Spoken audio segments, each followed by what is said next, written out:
las 5:58 de la mañana, el vecindario ya estaba despierto, pero nada parecía fuera de lugar. Las luces de los porches se apagaban una a una.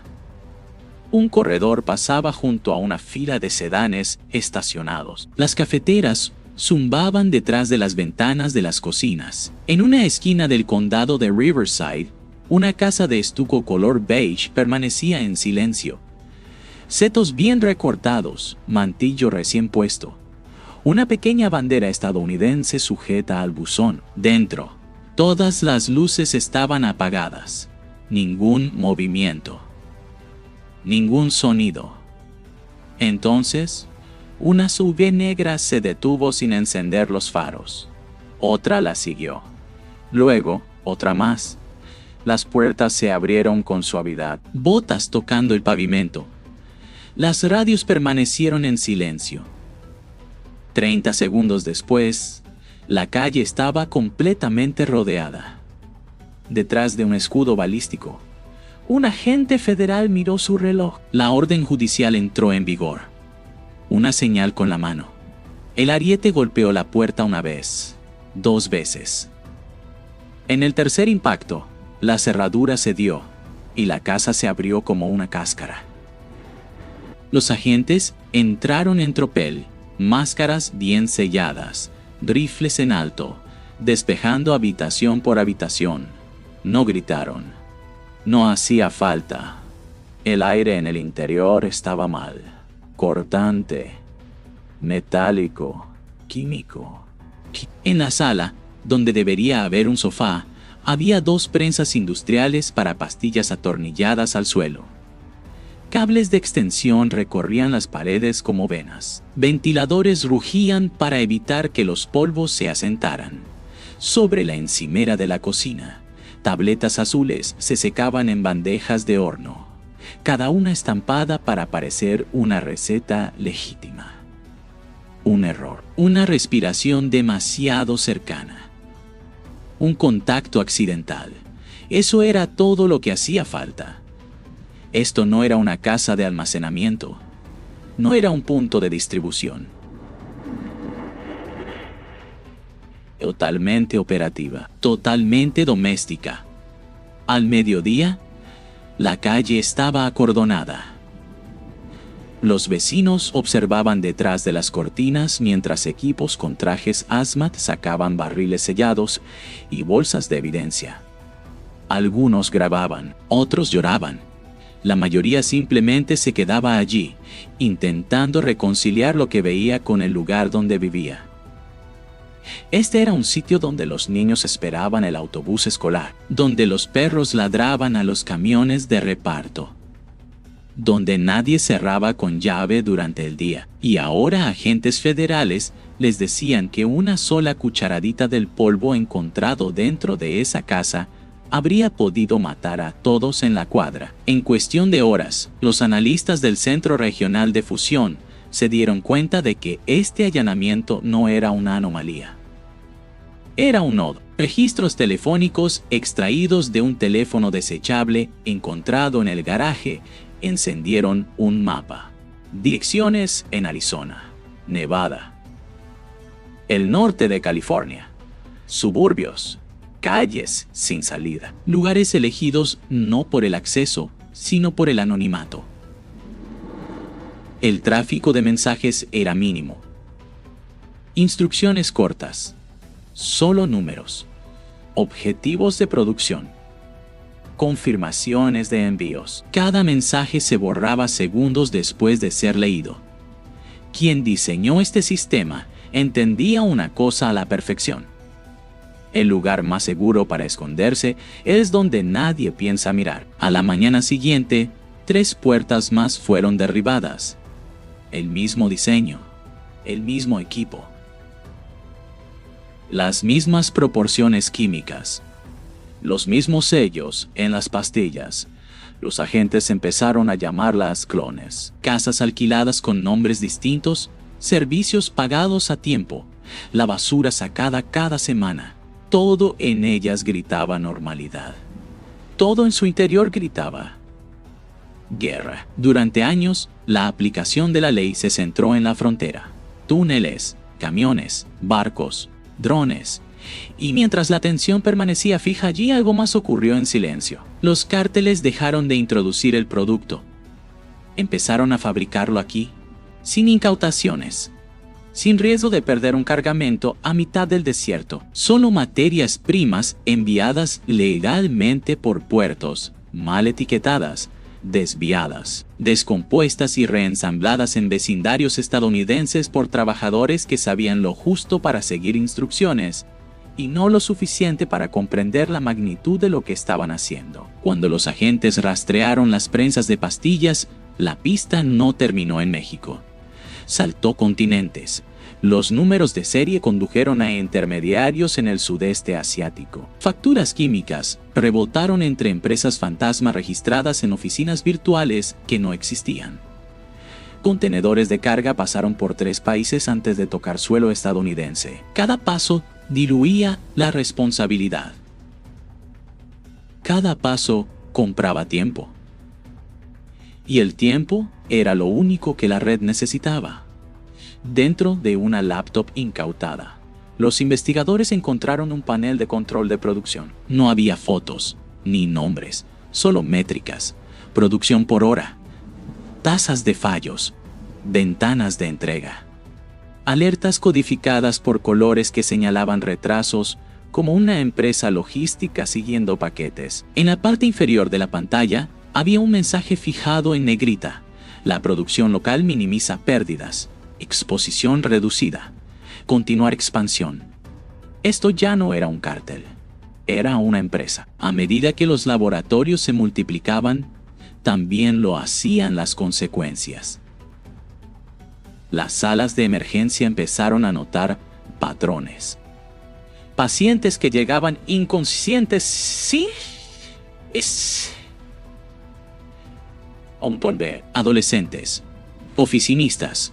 Jubilados, todos con el mismo resultado toxicológico: fentanilo sintético en concentraciones letales, oculto dentro de pastillas con apariencia farmacéutica, el mismo tamaño, el mismo color, las mismas marcas. La diferencia era invisible, inmortal. Las alertas de salud pública salieron primero en silencio, luego más fuertes, luego a nivel nacional. Pero las advertencias no podían seguir el ritmo del suministro. Por cada laboratorio desmantelado, 2 más entraban en funcionamiento. El sistema estaba diseñado para perder, diseñado para absorber redadas, arrestos, incautaciones.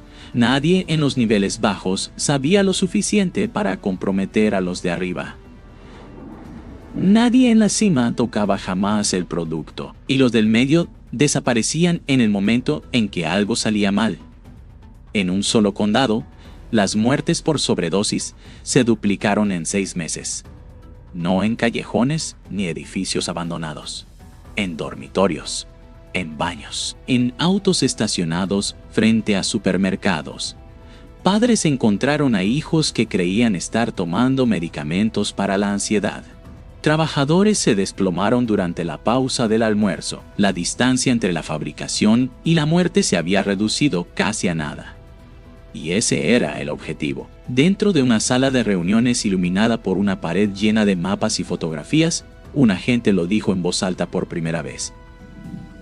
La amenaza había cambiado de forma. Ya no era una invasión desde el exterior, era una ocupación sin uniformes. Infraestructura incrustada en la vida cotidiana. Una cadena de suministro convertida en arma, escondida detrás de cercas blancas y jardines cuidados. La guerra no había cruzado la frontera, se había mudado. Para desmantelar un sistema así, los agentes no podían limitarse a perseguir pastillas. Tenían que seguir el dinero que no quería ser encontrado. Cada redada descubría efectivo, pero no en bolsas de deporte ni cajas fuertes. Se movía de forma digital, fragmentado en miles de microtransacciones, cada una lo suficientemente pequeña como para parecer insignificante por sí sola. Billeteras de criptomonedas aparecían en segundos. Los pagos saltaban de teléfono en teléfono, de cuenta en cuenta, cruzando fronteras más rápido de lo que cualquier humano podría seguir sin algoritmos haciendo el trabajo. Lo que parecía caos era en realidad disciplina. Cada laboratorio operaba de forma independiente. Negocios, fachadas salpicaban el mapa. Talleres de detallado automotriz. Corredores de transporte. Tiendas de vapeo. Marcas de suplementos en línea. Sitios web limpios. Declaraciones fiscales limpias. Lo suficientemente limpias para pasar una inspección superficial. Lo suficientemente sucias para mover millones. Una empresa de jardinería en California declaraba 4 empleados, ingresos trimestrales de 7 cifras. Su verdadero trabajo no era cortar césped, era convertir ganancias digitales en efectivo utilizable y devolverlo al sistema. Cuando los investigadores finalmente descifraron una de las billeteras, no encontraron a un capo esperando al otro lado. Encontraron código. Contratos inteligentes programados para liberar pagos automáticamente cuando llegaban las confirmaciones de entrega. Sin negociación, sin emoción. No dependía de la confianza. Dependía de las matemáticas. Los equipos encubiertos cambiaron de estrategia. En lugar de perseguir traficantes, se hicieron pasar por infraestructura. Corredores químicos, técnicos de reparación de equipos, coordinadores de transporte. Hablaban el lenguaje de la eficiencia, no del miedo. Eso fue lo que abrió puertas. Eso fue lo que generó respuestas. En los chats cifrados, los operadores no hablaban de drogas. Hablaban de unidades, producción y estabilidad. El costo humano nunca entraba en la conversación. La muerte era un efecto secundario. La producción era la prioridad. Un mensaje interceptado atravesó todo. Zonas residenciales de óptimas, baja sospecha, alta continuidad, pérdida aceptable. No era arrogancia, era evaluación. A medida que aumentaba la presión, la red volvió a adaptarse. Laboratorios más pequeños, móviles, garajes en lugar de sótanos, ciclos de producción más cortos, químicos divididos en envíos separados para que ninguna entrega levantara sospechas, trabajadores rotando constantemente, ingresados con visas temporales, pagados y desaparecidos antes de que los vecinos aprendieran sus nombres. Cada debilidad que las autoridades exponían se convertía en una lección absorbida y corregida. Mientras tanto, las comunidades seguían pagando el precio. Aparecieron memoriales en lugares que nunca los habían necesitado. Las escuelas secundarias organizaron asambleas que se sentían más como funerales. Padres cerraban con llave los botiquines y revisaban mochilas, tratando de proteger a sus hijos de algo que no parecía peligroso hasta que ya era demasiado tarde. Las pastillas no venían de desconocidos en callejones oscuros. Venían de amigos, de compañeros de clase, de personas que no tenían idea de lo que estaban sosteniendo. En una reunión de un grupo federal de trabajo, una diapositiva permaneció en pantalla más tiempo que las demás. Mostraba una línea de tiempo. En un extremo, el establecimiento del primer laboratorio suburbano conocido. En el otro, el aumento de muertes por sobredosis en la región. Las líneas subían juntas, perfectamente alineadas, causa y efecto sin distancia, fabricación y mortalidad separadas por kilómetros, a veces por cuadras. Fue entonces cuando llegó la revelación. Cerrar laboratorios no era suficiente. Esto no era solo un problema de suministro. Era estructural, un sistema diseñado para regenerarse más rápido de lo que podía ser desmantelado. Una red que no necesitaba líderes, solo operadores.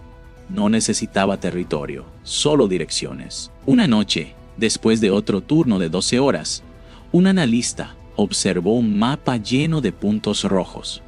Casas, almacenes, fachadas comerciales. Los puntos no estaban agrupados. Estaban distribuidos de forma uniforme, equilibrados, intencionales. Parecía menos un mapa del crimen y más un plan de infraestructura. Carreteras, servicios, redes eléctricas. Así se construye algo destinado a durar. En la última gran redada de la operación, los agentes atacaron un centro de distribución disfrazado de bodega de autoalmacenamiento. Dentro, unidad tras unidad, encontraron pallets de pastillas terminadas, selladas al vacío y listas para moverse. Sin armas, sin guardias, solo cámaras transmitiendo en vivo a alguien que observaba desde otro lugar. Cuando la señal se cortó, las pastillas ya estaban siendo redirigidas. El sistema absorbió la pérdida y siguió adelante. Cuando finalmente se hicieron públicas las acusaciones, muchos de los nombres no significaban nada para la gente. Intermediarios.